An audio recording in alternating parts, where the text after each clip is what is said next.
Look, I've been someone who's been a proponent of things like masks and vaccines. I'm not the person out there who's saying don't do these things. You shouldn't have done them.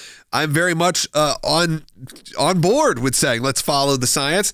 But then science pulled a fast one, it feels like, on the controlling Democratic Party and the liberals and said, by the way, because you guys have been following us for the last year, the CDC just, a week or so ago, said, hey, masks indoors, outdoors, you're fully vaccinated, you're all good.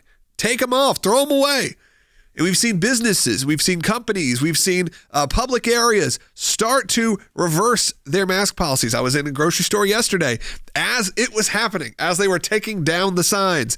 And it was a big moment. They played an announcement over the speakers that said, if you are fully vaccinated, guess what? We are following all CDC guidelines, and the CDC says, take off your masks.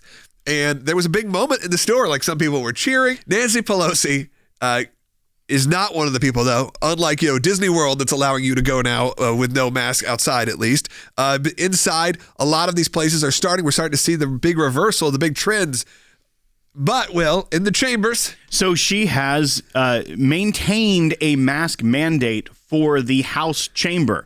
Now, Chuck Schumer over on the Senate side, they don't have to wear the mask if they are in compliance with the CDC guidance. Yep. But in the House chamber, still mandating this.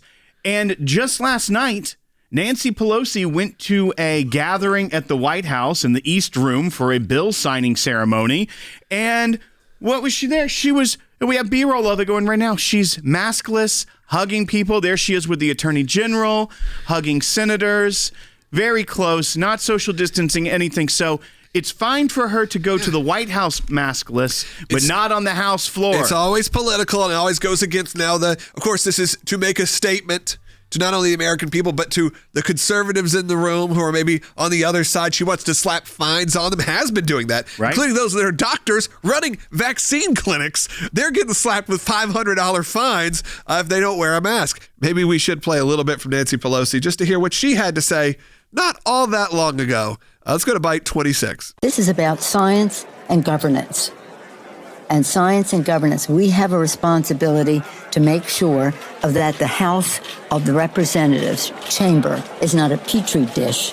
Actually, I don't think it's about science at all for her, because if you'll remember back earlier on in the pandemic, she's the one who didn't have her mask on when she was getting her hair done, very close to a hairstylist, and there she is. We have the video of it. So she wasn't following the science there. What it's about is governance. And when I hear Nancy Pelosi say it's about governance, it's about power. Yeah, it's about her power, her control. It's not about the science. It's about power. It's about control. It is about being an authoritarian. But most of all, it is about one thing and one thing only: hypocrisy on stilts. So the left does not believe really in the science. They don't believe in personal responsibility. They don't really believe in personal choice unless one is considering aborting a child after the child has been born. So at the end of the day, it's about social control. And so if you drive the streets throughout the United States, you will occasionally come across individuals driving their car alone, wearing their mask. Why? They are telling the rest of us that they are prepared to be compliant even if there is no scientific basis for it. And Nancy Pelosi has tapped into this sense. And I think at the end of the day, particularly in blue states, it may unfortunately be working.